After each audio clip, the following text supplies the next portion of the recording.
నమస్కారం, లక్ష్మీ డివోషనల్ కి స్వాగతం. మీరు మా ఛానల్ ను మొదటిసారి చూస్తున్నట్లయితే మా ఛానల్ ని సబ్స్క్రైబ్ చేయండి, బెల్ ఐకాన్ ని క్లిక్ చేయండి. దాని ద్వారా మేము చెప్పే మరిన్ని విషయాల గురించి తెలుసుకోవచ్చు. మా వీడియో మీకు నచ్చినట్లయితే లైక్ చేయండి, షేర్ చేయండి. వీడియోను స్కిప్ చేయకుండా పూర్తిగా చూడండి. ఓం శ్రీ గణేశాయ నమః. ఓం శ్రీ మాత్రే నమః. మీకు కలలో పచ్చగడ్డి తెచ్చినట్లు కనపడితే ఎలాంటి ఫలితాలు ఉంటాయో తెలుసుకుందాం. మీకు కలలో పచ్చగడ్డి తెచ్చినట్లు కనపడినట్లయితే మీరు చేసే పనులలోనూ చేయబోయే పనులలోనూ వృత్తి వ్యాపారాల్లోనూ మంచి లాభాలను చూస్తారని అర్థం. మీరు భూమిని దున్నినట్లు కలగనట్లయితే మీకు నలుగురిలో గౌరవ మర్యాదలు, పేరు ప్రతిష్టలను పొందుతారు.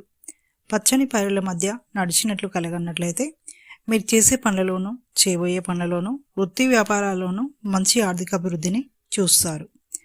మీ భూమి మొత్తం పైరు పంటలతో నిండుగా పచ్చదనంతో ఉన్నట్లు కలగన్నట్లయితే మీరు చేసే పనులలోనూ వృత్తి వ్యాపారాల్లోనూ మంచి ఆర్థిక అభివృద్ధిని చూస్తారు.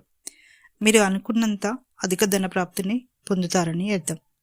మీకు కలలో ఎండుగడ్డిని తెచ్చినట్లు కలగన్నట్లయితే మీరు చేసే పనులలోనూ చేయబోయే పనులలోనూ వృత్తి వ్యాపారాల్లోనూ అంత అనుకూలతలు ఉండవు. ఏదైనా ఎక్కువ శ్రమతో కూడిన పనులను చేయడం జరుగుతుందని అర్థం. ఇక నెక్స్ట్ వీడియోలో మరిన్ని విషయాలను మనం తెలుసుకుందాం. Thanks for watching. ఈ వీడియో మీకు నచ్చినట్లయితే లైక్ చేయండి, షేర్ చేయండి, మా ఛానల్ని సబ్స్క్రైబ్ చేయండి.